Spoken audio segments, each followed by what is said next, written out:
네, 오늘 본문의 말씀을 가지고 이렇게 제목을 정했습니다. 어느 때까지니까입니다. 기원전 790년경부터 북이스라엘의 북쪽 지역에 아수르가 힘이 강대해지면서 남하 정책, 남쪽으로 세력을 확장하는 일이 시작됩니다. 이러한 상황 때문에 북이스라엘은 아수르의 남하를 막기 위해서 어쩔 수 없이 아람이라는 나라와 연합을 시작합니다. 북이스라엘이 아수르와 대치를 하고 있고 그 밑에 남유다가 있으니까요. 남유다는 상대적으로 지금 평안한 상황입니다.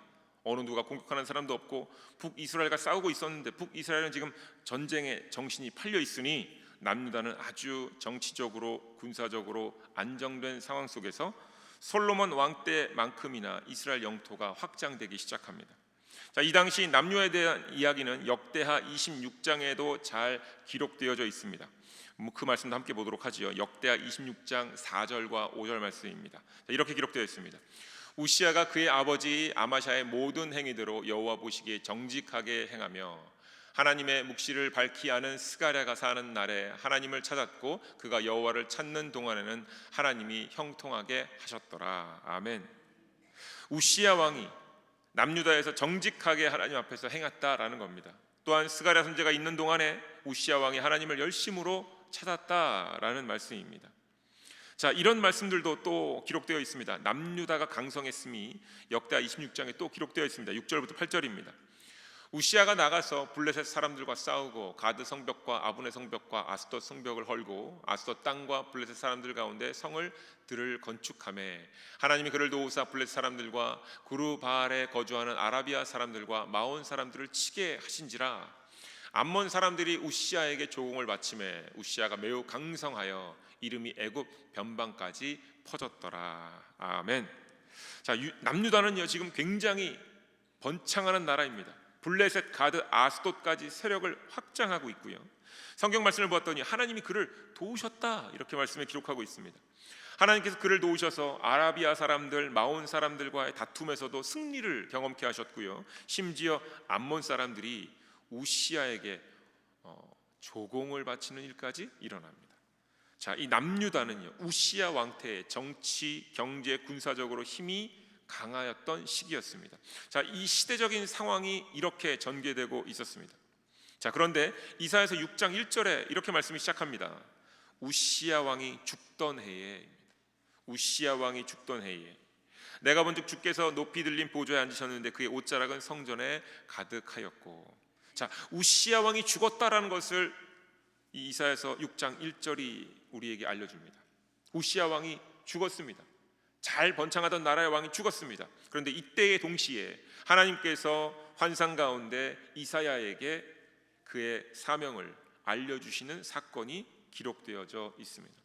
자, 이 환상의 내용을 통해서 이사야 선지자는 하나님으로부터 본인이 무엇을 해야 되는지를 깨닫게 되고 하나님 앞으로 나아가며 이 일을 행하게 됩니다. 그런데 가만히 내용을 보았더니요 이사야서의 이 사명의 내용이 1장부터 있으면 좋을 것 같은데 6장부터 기록되어 있고요.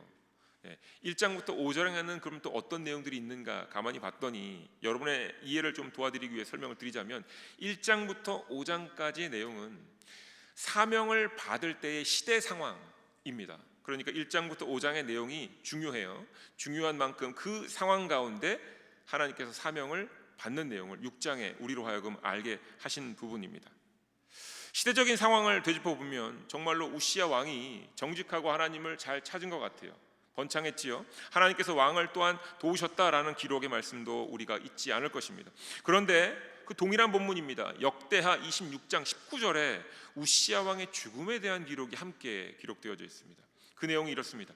우시아가 손으로 향로를 잡고 분향하려 하다가 화를 내니 그가 제사장에게 화낼 때에 여호와의 전 안 향단 곁 제사장들 앞에서 그의 이마에 나병이 생긴지라.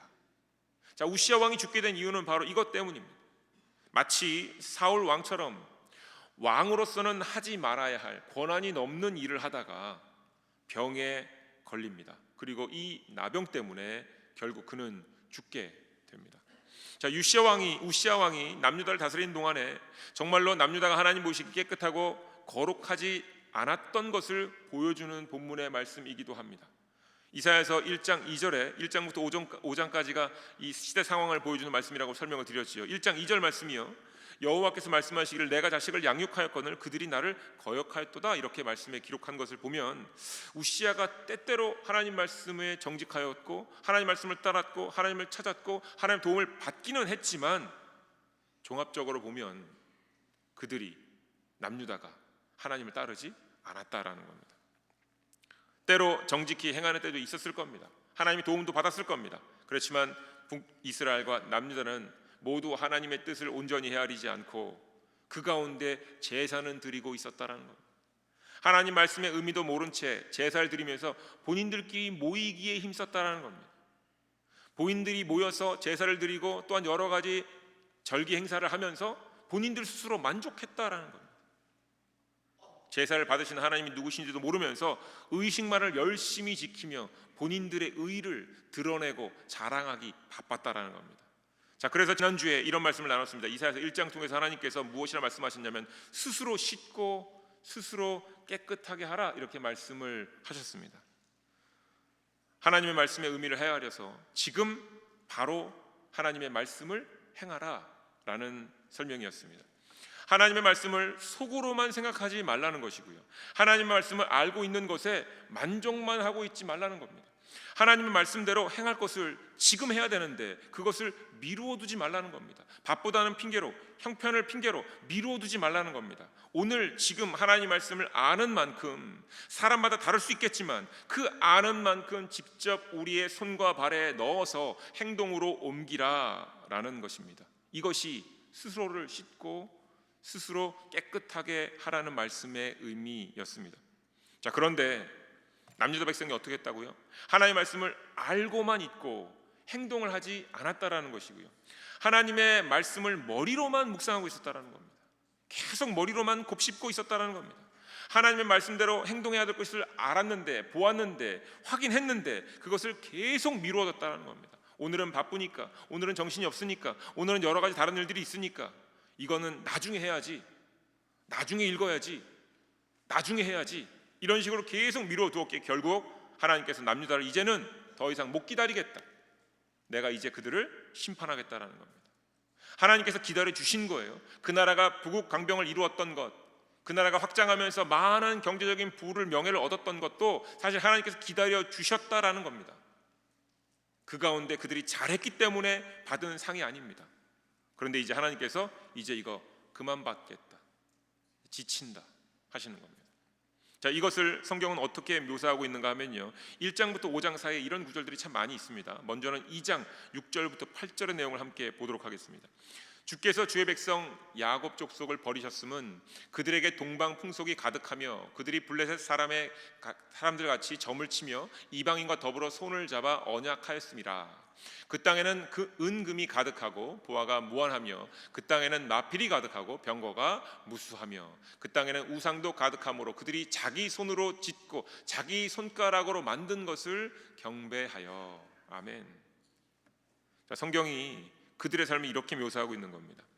하나님의 말씀을 알고만 있고 행동으로 옮기지 않은 경우에, 하나님의 말씀을 머리로만 끊임없이 묵상하면서 알고 있다고 만족하는 경우에, 하나님의 말씀을 받았는데 그것을 행동으로 옮겨야 되는 그것을 하지 않고 미루고 있는 경우에 이스라엘 백성들은 이대로도 신앙생활을 하는 것이라고 만족하고 즐거워하고 나름대로 서로 위로하고 격려하면서 우리가 서로 잘 모이는 것도 하나님 좋아하실 거다라고 말할 수는 있었겠지만, 이는 이방인과 더불어 사는 모습이고 이방인들과 언약을 맺는 모습으로 삶이 바뀌어가며 땅에서는 금, 은, 보화, 말과 병거를 쌓아두게 되는 것만 끝나는 것이 아니라 결국은 최종적으로는 자기 손으로 짓고 자기 손가락으로 만든 것을 경배하는 우상 숭배에 빠지게 된다라는 것을 하나님께서 보여주시는 겁니다. 자, 2장뿐만 아닙니다. 3장에도 유사한 말씀을 하시는 겁니다. 3장 1절부터 3절입니다. 보라, 주 만군의 여호와께서 예루살렘과 유다가 의뢰하며 의지하는 것을 제하여 버리시되 곧 그가 의지하는 모든 양식과 그가 의지하는 모든 물과 용사와 전사와 재판관과 선지자와 복술자와 장로와 50부장과 귀인과 모사와 정교한 장인과 능란한 요술자를 그리하실 것이며, 이렇게 말씀에 기록하고 있습니다. 단순하게 우상 숭배를 했다고 말하고 있지 않는 겁니다. 이 내용이 우상 숭배가 무엇인지를 정확하게 우리에게 알려주시는 겁니다. 하나님께서 싫어하시는 우상 숭배가 무엇이냐? 남유다의 백성들이 의지하던 것, 그 의지하던 것이 우상입니다. 우상은요, 어떤 것이냐? 눈에 보이는 스태츄, 작은 어떤 목각상 정도가 아니라 우상이란 내가 의지하는 것입니다. 하나님께 의지한다면 상관없는데 하나님 이외에 다른 것에 의지하는 것입니다. 그래서 의지하는 것이란 사람이 될 수도 있고 사물이 될 수도 있고 내 생각이나 내 판단이나 내 의견도 우상이 될 수 있다라는 겁니다. 용사, 전사, 재판관, 선지자, 복술가, 59장 귀인, 모사, 정교한 장인과 요술자, 이러한 사람들 모두 가만히 보았더니 세상적인 가치와 경험 그리고 세상의 지식과 지혜를 잘 축적한 사람들이라고 세상은 그들을 리스펙트, 존중하고 존경합니다. 인정해 줍니다. 그렇지요? 그 위치에 그 경험들, 그들이 갖고 있었던 노하우를 나름대로 가치를 높게 평가합니다. 그런데 하나님 말씀으로 행동을 옮기지 않으면 당장이라도 혹은 잠시 뒤부터라도 사람을 의지하게 되는 겁니다. 사람은 하나님 말씀을 지금 내가 몸으로 옮기지 않으면 결국 내 몸과 마음은 결국 사람을 의지하고 사물을 의지하는 사람으로 바뀐다라는 겁니다.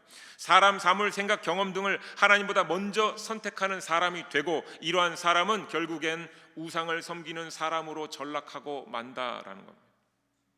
우상을 섬기는 사람은 어떤 신상을 섬기는 사람만을 말하는 것이 아닙니다. 절대로 왜곡하시면 안 됩니다. 오해하시면 안 됩니다. 우상 숭배란 무엇이냐? 하나님의 말씀을 온전히 행하지 않을 때 일어나는 우리의 삶의 모든 것들이 다 우상이 되는 겁니다. 그리고 그것이 우상 숭배입니다.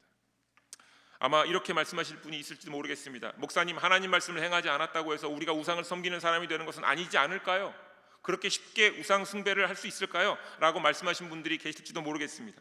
또는 목사님, 하나님 말씀을 행하지는 않았지만 내 삶에 내 마음 가운데 하나님 말씀이 있고요, 내가 머리로 계속 하나님 말씀을 곱씹고 있는데 마음으로 지금 믿음을 붙잡고 있는데 우상을 섬기는 사람은 아니지 않을까요? 라고 말하고 싶으실 겁니다. 저도 그렇게 말하고 싶었습니다. 그런데 시편 115편 4절부터 8절의 말씀을 보시고 나면 쉽게 이런 질문을 하시지 못할 겁니다. 우상들은 은과 금이요 사람의 손으로 만든 것이라. 입이 있어도 말하지 못하며, 눈이 있어도 보지 못하며, 귀가 있어도 듣지 못하며, 코가 있어도 냄새 맡지 못하며, 손이 있어도 만지지 못하며, 발이 있어도 걷지 못하며, 목구멍이 있어도 작은 소리조차 내지 못하는도다. 자, 여기까지만 보면 마치 그냥 작은 목각인형, 아무것도 못하는 무생물체 정도라고 생각할 수 있겠지만 8절에 뭐라고 말하고 있냐면 우상을 만드는 자들은, 그것을 의지하는 자들이 다 그와 같으리로다입니다. 우상을 만드는 자들과 그것을 의지하는 자들이 다 그와 같다라는 겁니다. 우상이 무엇이라고요? 사람의 손으로 만드는 것입니다. 자, 우리가 무엇인가를 손으로 만들 때 그냥 만듭니까? 내가 본 것을 만들지요. 상상한 것을 만들지요. 만들기 전에 어떻게 합니까? 내 마음을 담아서 만들지요. 멋있게 만들려고 생각할 겁니다. 멋있게 만들려고 마음에 결심을 할 겁니다. 그리고 멋있게 만들려고 생각하고 결심하고 만들기 시작하면서 온 심혈을 다 쏟지요. 이렇게 만드는 겁니다. 그냥 만드는 거 아니에요. 무엇입니까? 내 생각, 결정, 내 마음, 이 담겨 있는 것이 우상이 되는 거예요. 사람의 사회적인 위치와 명함, 앞에서 말했던 여러 직업군들의 다양각색의 나름대로의 프로페셔널한 사람들, 그 사회적인 지위와 명함도 사람이 만드는 것이니 우상이 될 가능성이 큽니다. 우상은 입이 있어도 말하지 못하고요, 우상은 눈이 있어도 보지 못하고요, 귀가 있어도 듣지 못하고요, 코가 있어도 냄새 맡지 못하고요, 손이 있어도 만지지 못하고, 우상은 발이 있어도 걷지 못하고, 목구멍이 있어 작은 소리를 내지 못합니다. 그런데 우상을 만드는 자들과 우상을 의지하는 자들은 모두 우상과 같다라는 거예요. 우상은 사람의 손으로만 만들어지는 것뿐만 아니라 사람의 생각, 경험들, 이 모든 것들이 다 포함되는 거예요. 자, 우상을 만드는 사람들은 스스로 우상과 같다라는 말씀을 기억하셔야 됩니다.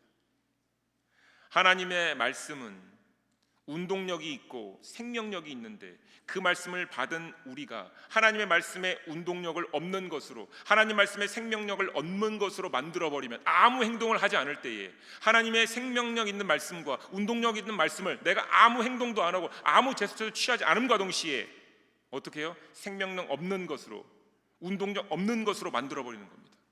내가. 그러면서 하나님을 믿는다 합니다.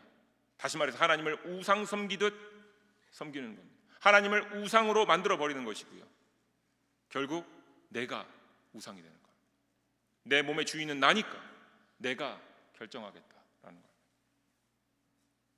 자, 입이 있어도 하나님 말씀을 듣지 않고요, 담아내지 않고요, 눈이 있어도 하나님께서 보게 하시는 것들을 보지 못하고요, 귀가 있어도 하나님 말씀에 귀를 기울이지 못하고요, 코가 있어도 하나님의 향기를 맡지 못하고요, 손과 발, 목구멍이 있어도 하나님의 뜻에 따라 움직이지 않고 있으니 그냥 나무 목각 인형과 같다라는 겁니다. 생명력이 없는 목각 인형 같다라는 겁니다. 처음에는 자기 손으로 자기의 생각을 통해서 손으로 만들고 바램을 넣는 것 같더니 가만 지나고 보니까 결국 만들어지는 것은 우상이더라라는 겁니다. 나라는 우상입니다. 하나님을 안다고 하면서 하나님 말씀과는 아무런 상관없는 행동을 하고 살아가니, 하나님의 창조물들이 하나님의 말씀을 듣고 하나님의 뜻을 따라서 행동하지 않고 살아가니 이제 내가 우상이 되는 겁니다. 이사야 선지자가 환상 중에 하나님을 만납니다. 그리고 하나님께서 내가 누구를 보내어서 누가 우리를 위해서 갈꼬라고 하셨을 때 이사야 선지자가 손을 번쩍 드는 것 같으면서 내가 여기 있나이다, 나를 보내소서라고 하나님 앞에서 대답합니다. 너무나도 멋진 대답이기도 하고 많은 기독교인들이 이사야의 고백을 우리의 삶에서 하기를 원합니다. 우리도 이와 같은 고백하기 원하지요. 수련회에서, 부흥회에서, 집회에서 정말로 뜨겁게 나를 만나주시는 하나님을 경험하면서 내가 여기 있나이다, 나를 사용하소서라고 말합니다. 그리고 난 뒤에 하나님께서 그에게 명령을 내리시는 겁니다. 이사야서 6장 9절부터 10절입니다. 하나님께서는 백성들에게 가서 전해야 할 말을 가르쳐 주셨습니다. 그 내용은 이렇습니다. 여호와께서 이르시되 가서 이 백성에게 이르기를 너희가 듣기는 들어도 깨닫지 못할 것이어도 보기는 보아도 알지 못하리라 하여 이 백성이 마음을 둔하게 하며 그들의 귀가 막히고 그들의 눈이 감기게 하라. 염려하건대 그들이 눈으로 보고 귀로 듣고 마음으로 깨달아 다시 돌아와 고침을 받을까 하노라 하시기로. 아멘. 이스라엘 백성들에게 듣기는 들어도 깨닫지 못하고 보기는 보아도 알지 못한다라는 것을 알려주라는 거예요. 너희들 우상되었다, 너희들 스스로가 너희 삶의 주인 되었다, 이걸 알려주라는 겁니다. 심지어 그 백성들의 마음, 귀, 눈 모두 제 기능을 못하게 만들라라고 말씀하십니다.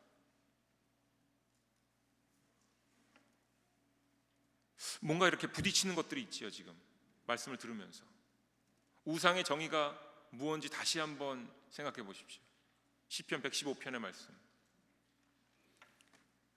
우상들은 은과 금이요 사람이 손으로 만든 것. 입이 있어도 눈이 있어도 귀가 있어도 코가 있어도 손이 있어도 발이 있어도 목구멍이 있어도 아무도 제 기능을 못하는 것. 우상을 만든 자들과 그것을 의지하는 자들이 다 그와 같다라는 것.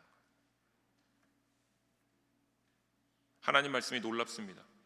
우상의 정확한 의미를 알려주신 것도 놀랍지만 더욱 놀라운 것은 하나님께서 하나님 말씀을 듣고도 깨닫지 못하기를 바라고 계시기 때문에 놀랍습니다. 우상에게 우상으로 살아가고 있다고 말해 주면서도 우상으로 살아가는 삶을 되돌리지는 말라고 말씀하십니다. 이사야 선지자가 하나님께 묻습니다. 주여 어느 때까지이니까? 오늘의 설교 제목이기도 하고 간절한 이사야 선지자의 고백이기도 합니다.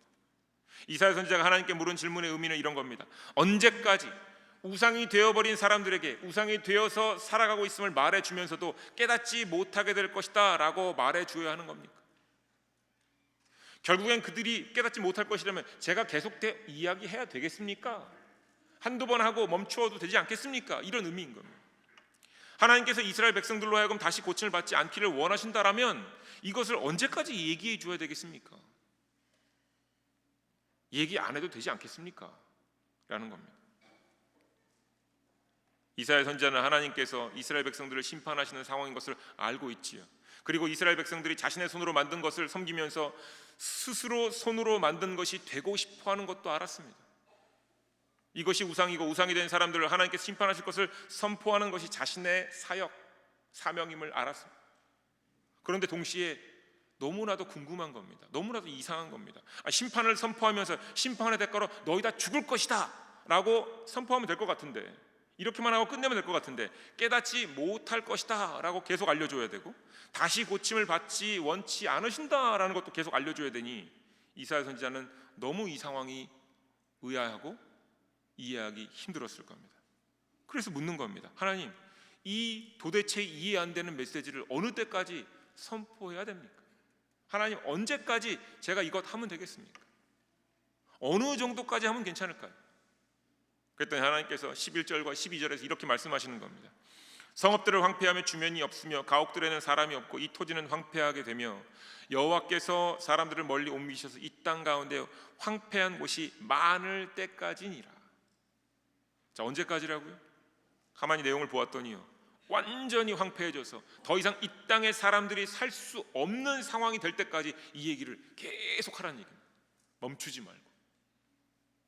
가옥들 없어지니까 살 수 있는 공간이 없어 사람들이 이미 많이 떠났겠지. 토지가 황폐해졌으니까 먹고 살 게 없으니까 또 사람들이 떠났겠지. 그리고 사람들이 계속 멀리까지 가서 이 땅에는 정말 아무것도 남지 않을 때까지 이 말씀을 외치라는 겁니다. 거의 모든 것이 이 땅에서 없어질 때까지 외치라는 겁니다. 그리고 모든 것이 없어질 때까지 백성들은 깨닫지 못하게 될 것이고 다시 고침도 받지 못하게 될 것이다 라고 말씀하시는 겁니다. 자, 지난주에 제가 주일날 이렇게 말씀을 드렸습니다.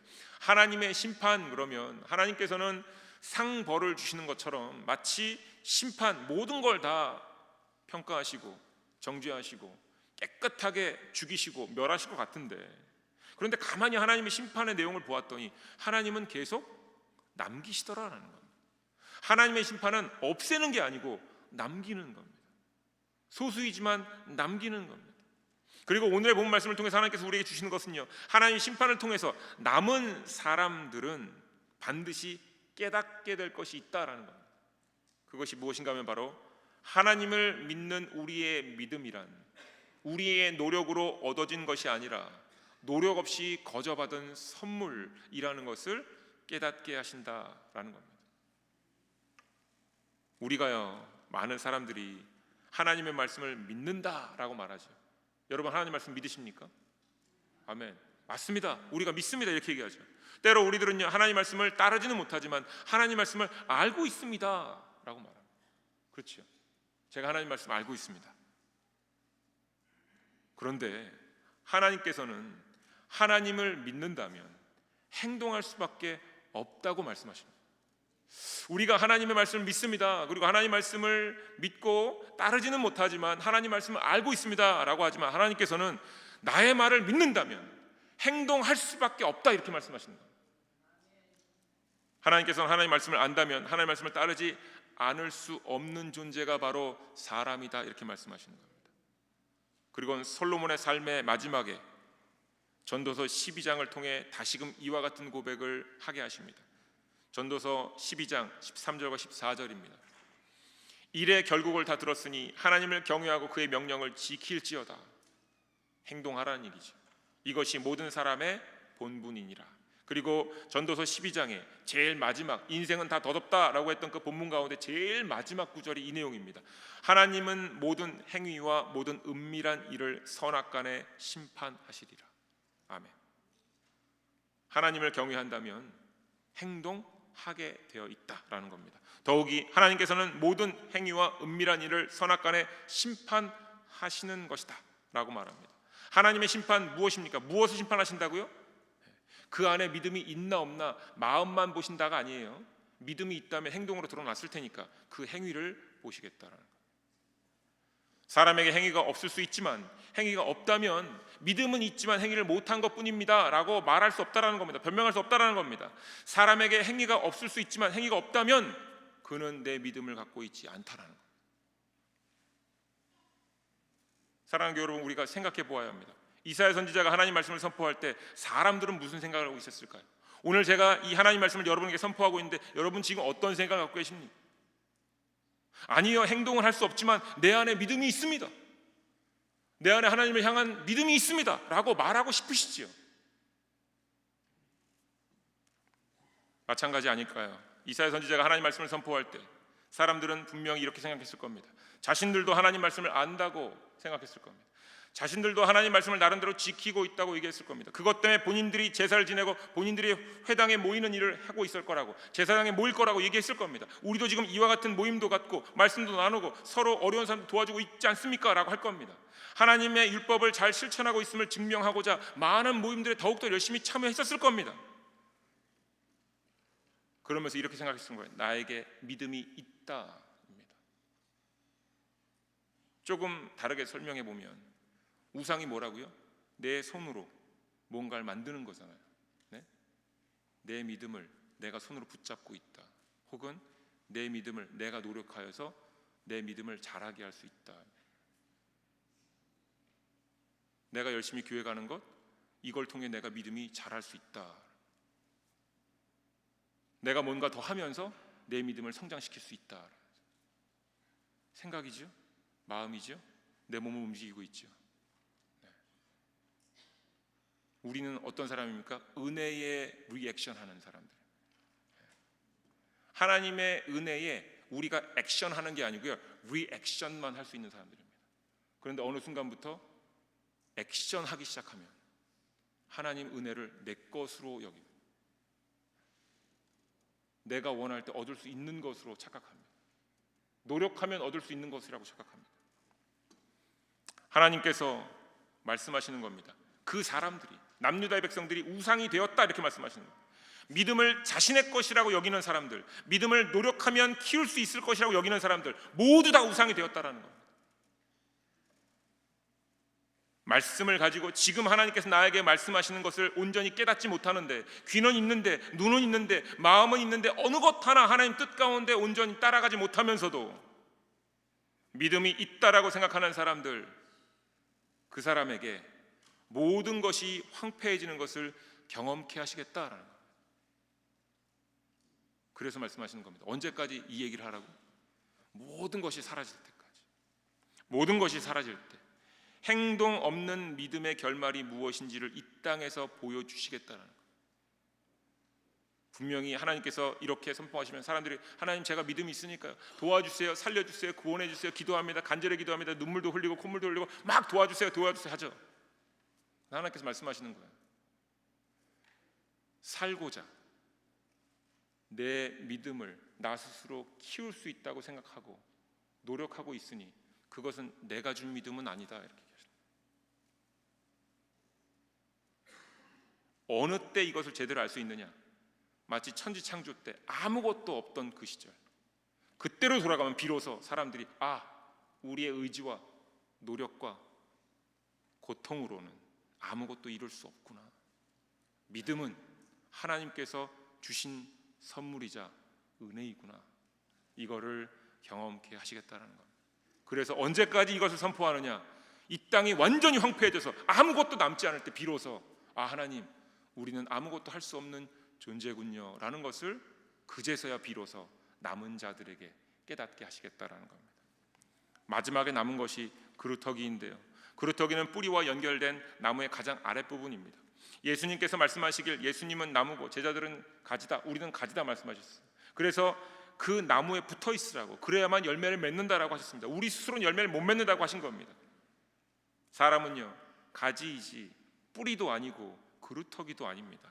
그루터기는 여호와 하나님 예수님이 되시는 겁니다. 신실하신 주님이 바로 그루터기이신 것입니다. 사람들을 끝까지 버리시지 않으시는 하나님이 거룩한 씨가 되시며, 이를 아는 이들이 거룩한 씨를 얻어서 다시 은혜로 거저받은 선물로 다시 태어나고 자라게 되는 겁니다. 성읍들이 사라지듯 세상의 모든 것이 사라지더라도 하나님은 존재하신다라는 것을 보여주시겠다는 겁니다. 성읍은 황폐해져도 그곳에 하나님은 계시는 것을 보여주시겠다라는 겁니다. 하나님께서는 계시니 창조 가운데 새로운 가지들이 하나님의 은혜 가운데 다시 자랄 수 있다, 만들어질 수 있다라는 것을 알게 하시겠다라는 겁니다. 심판 가운데 사람들을 남게 하시고 그들에게 다시금 믿음을 선물로 주셔서 자라나게 하실 것임을 암시하시는 말씀이 바로 그루터기입니다. 사랑하는 교회 여러분, 이사야 선지자의 사명을 잊지 마십시오. 사람들이 듣기는 들어도 깨닫지 못하고요, 보기는 보아도 알지 못하는 우상과 같은 존재가 우리가 될 수 있음을 잊지 마셔야 돼요. 내 믿음은 내게 아닙니다. 하나님께 주셨다면 그 믿음 가지고 우리가 하나님께서 지금 하라 하시는 일들을 행할 수 있어야 됩니다. 또한 사람들의 마음을 둔하게 만들었다, 둔하게 만들라, 사람들의 귀를 막히게 하라, 사람들의 눈을 감기게 하라 라고 하나님께서 이사야 선지자에게 말씀하셨는데, 이 말씀의 뜻이 이런 겁니다. 마음을 둔하게 만든다라는 얘기가, 여기에 둔하다라는 의미가 히브리어로 마음이 기름져졌다라는 겁니다. 등 따시고 배불러졌다라는 겁니다. 사람들의 귀를 막히게 했다라는 얘기는요, 이 막히다라는 히브리어가 귀를 무겁게 만든다라는 겁니다. 한마디로 얘기해서 귀를 닫고 듣지 않게 하는 것.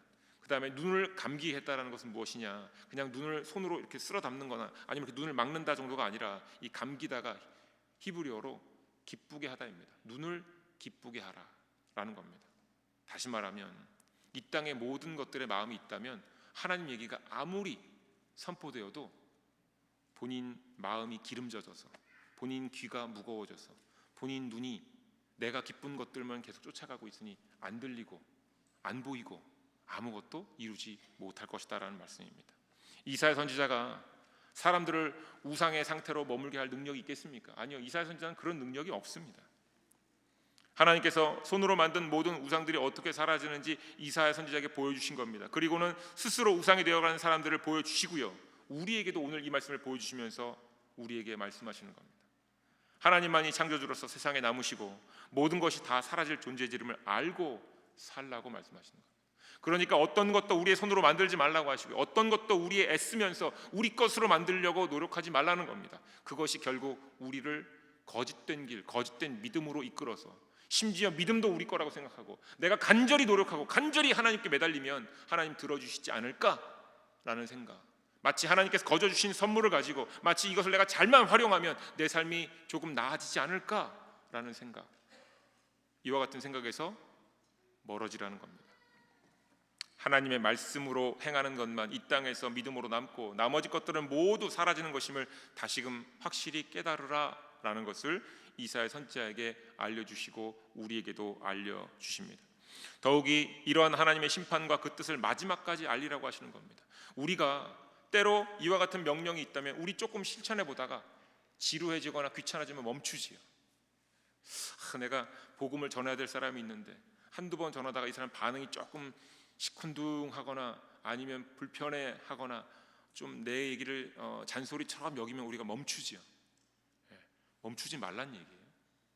먼저 우리가 해야 될 것은요, 하나님의 말씀을 우리가 먼저 받았으니 실천하면서 이것을 증인돼야 되니까 가르쳐주고 전하고 나누고 하나님이 있음을 함께 고백하는 데까지 나아가려면 계속 말해야 되고요, 계속 찾아가야 되는데 똑같은 거예요. 하나님 어차피 그들 귀 닫혀 있잖아요. 어차피 그들 안 들을 거잖아요. 이사야 선지자 똑같이 얘기하는 겁니다. 근데 하나님께서 뭐라고 말씀하십니까? 이 땅의 모든 것들이 다 사라질 때까지, 그날까지 계속하라요. 한두 번 하다가 지치지 말라는 겁니다.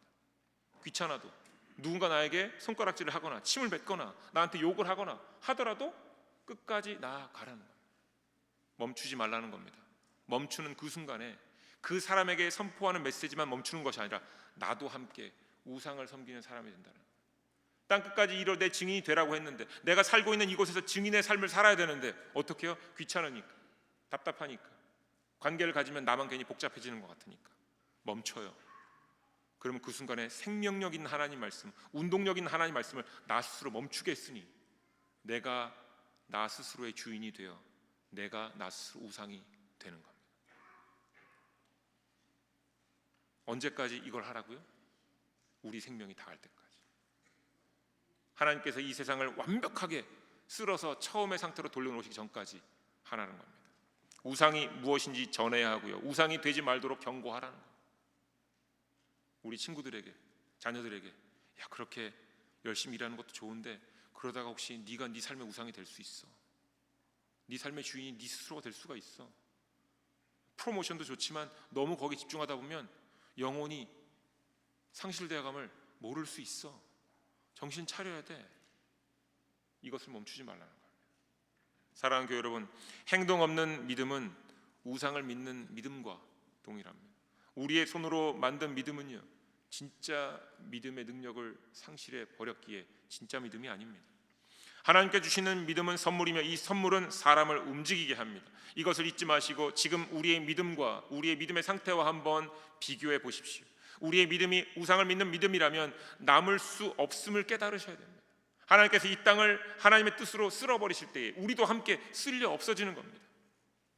그렇지만 하나님께 주신 믿음, 그 선물 믿음을 가지고 하나님 말씀 따라 한 걸음 한 걸음 나아가고 있다면, 움직이고 있다면 하나님께서 이 땅을 쓸어내실 때 우리는 남는 자가 되는 것입니다. 말씀을 이루는 삶을 살아가시는데 이것이 진짜 믿음의 삶입니다. 그루터기에서 자라나는 가지와 줄기처럼 보여지고 만져지는 믿음을 선물로 받으시길 주님의 이름으로 축원드립니다.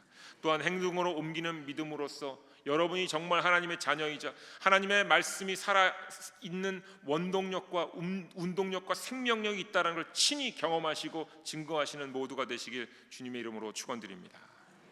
기도하겠습니다. 하나님, 말씀으로 우리의 혼과 영과 및 관절과 골수를 찔러 쪼개기까지 하시며 우리의 마음과 생각 그리고 그 안에 뜻을 판단하시고 우리로 스스로 우상이 되어가는 잘못된 길에서 벗어나도록 인도하여 주시옵소서. 우리의 손으로 우리만의 생각과 판단, 의견과 경험들을 빚어내지 않게 하여 주시옵소서. 우리의 손으로 만들어가는 것들의 가치를 부여하지 않게 하여 주시옵소서. 우리의 손으로 만드는 것에 우리 스스로 빠져들지 않게 하여 주시옵소서. 우리 안에 하나님을 향한 믿음은 하나님의 선물임을 다시금 고백하게 하여 주시옵소서. 우리의 노력으로 얻어지거나 자라나거나 성장하는 것이 아님을 깨닫게 하여 주시옵소서. 우리 안에 믿음은 성령의 도우심만으로 하나님의 긍휼하심 가운데 자라나는 것임을 알게 하여 주시옵소서. 하나님의 선물인 믿음 안에서 운동력이 있어 행동하는 삶으로 나아가는 우리 모두가 되게 하여 주시옵소서. 오늘 지금 우리 마음 가운데 불편한 것이 생겼다면 하나님 이것을 믿음으로 고백하고 뱉어내오니 이제 그 불편함을 넘어서게 하시고 주님 말씀하시는 우상되는 삶에서부터 벗어나라는 이 메시지를 먼저는 나에게 선포하고 그리고 내 이웃들에게 선포하며 정말 하나님 뜻 안에서 한 걸음 한 걸음 나아가는 우리 모두가 되게 하여 주시옵소서. 어느 때까지입니까? 이와 같은 고백을 우리가 다시금 주께 물을 때 주님께서 말씀하실 것입니다. 이 세상이 끝날까지 그 일을 행하라. 하나님 이 말씀 가지고 우리가 땅끝까지 이르러 증인이 되겠습니다. 우리로 하여금 모든 시험으로부터는 벗어나게 하시고 악으로부터는 구하여 주시옵소서. 예수님의 이름으로 기도드립니다. 아멘.